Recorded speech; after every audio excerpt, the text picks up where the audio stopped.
Hi, my name is Olive Tracy, Diabetes Specialist Paediatrist based here in Lurgan Health and Social Services Centre, also covering Portadown and Craigavon. Today I have a patient with me, type 2 diabetic since 2009, and he would like to share his story with you. Hi, my name's Brian Hamilton, and I'm here today to tell you the story of my diabetic ulcer I got in my toe, and also the treatment I got in Craigavon Area Hospital and secondary in the pediatry in Lurgan Hospital. The story starts with when I was in work one night. I put on a boot when I was starting my shift. It was full of water and I never thought anything of it. I just changed the boot, put a new boot on, and a few days later I happened to notice a redness in my foot. But being a diabetic and having little senses in my foot, I didn't think much of it, so I continued to work till eventually I couldn't get my foot into my shoe. I had swelled so much.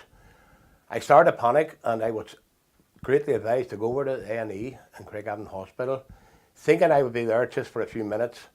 I went in, and the doctor, the triage nurse, looked and sent me to the doctor, and he sent me straight to ward, saying how serious this was, as being a type 2 diabetic.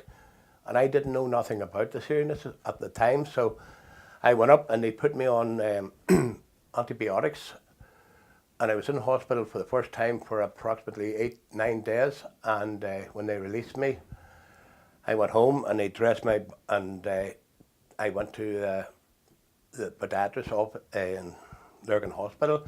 They took off the bandage and discovered it had got like a gangrene, and they rushed me straight back to hospital. And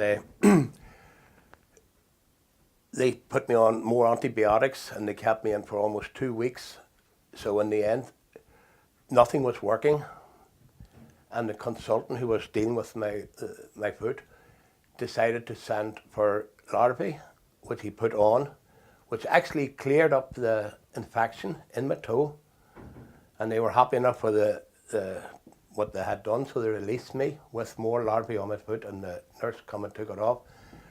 So they sent me straight to my pediatrist in Lurgan Hospital, and that's when I first met Olive Tracy, my pediatrist, and she was taking care of me for the first sessions.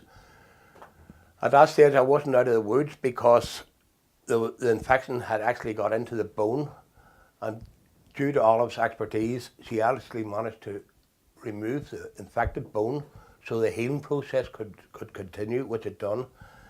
And today I just would like to thank Olive and the pediatry team here for the great care they give me. Other than that, I'm sure I would just have been lost statistic of amputees in Northern Ireland. And when I was in Craigavon Area Hospital, the junior consultant and the microbiologist had both recommended amputation. And finally, I would like to thank the pediatry for what they've done, because now I've been back to work for 15 months. My foot is fine, and as I said, only for pediatry I would probably be a lost statistic.